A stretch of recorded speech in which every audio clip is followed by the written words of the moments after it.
একজন নারীর আর্থিকভাবে স্বাবলম্বী হওয়াটা খুবই বেশি ইম্পর্টেন্ট। আমার পেজ থেকে কিছু আর্নিং হয়েছে অ্যান্ড এটা দিয়ে আমি আজকে চলে যাচ্ছি আমার বাবা এবং মার জন্য শপিং করতে। আর আমার যেহেতু ছোট দুইটা ভাইও আছে, তো ওদের জন্য শপিং করতে চলে যাচ্ছি। তো এখানে দেখতেই পাচ্ছ একজন কাকা কতগুলো তাবিজ দিয়ে বসেছে।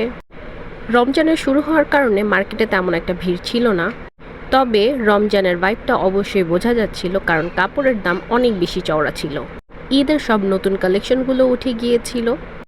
এখানে তোমরা দেখতে পাচ্ছ অনেক সুন্দর সুন্দর গজ কাপড়গুলো রয়েছে।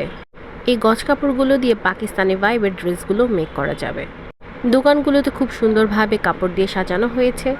দেখতে দেখতে আমার একটা কাপড় খুব ভালো লেগেছে অ্যান্ড আমি এই কাপড়টি নামিয়ে নিতে বলছি।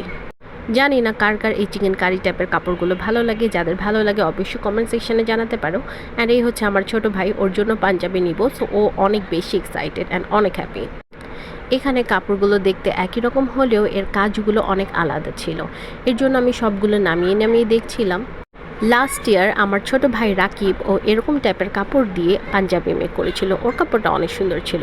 বাট আমি চাচ্ছি এবার ওরা হোয়াইট কালারের উপরে কাজ করা পাঞ্জাবি নেক, তাই আমি ভেবে নিচ্ছি এই কাপড়টা নিব। এই কাপড়টা কোনো জড়ি চুমকি ছিল না, আমার কাছে মনে হচ্ছিল এই কাপড়টাই বেস্ট, বাট তো ওদের কাছে এই টাইপের একটু চুমকি টুমকি আছে এরকম কাপড় পছন্দ হয়েছিল। এরপর আমরা কাপড়টি পছন্দ করে নেই এবং দরদাম এখানে চলছে। যেহেতু ঈদের টাইম তাই অনেক বেশি প্রাইস চাচ্ছিল, বাট আমি অনেক বেশি বার্গেনিং করে এখান থেকে 6 গজ কাপড় নিয়ে নিয়েছিলাম। তারা 500 টাকা দাম বলেছে এক গজ কাপড়ের, বাট আমি বলেছিলাম 200 টাকা। তো এখান থেকে বার্গেনিং হতে হতে 350 টাকায় থেমেছে।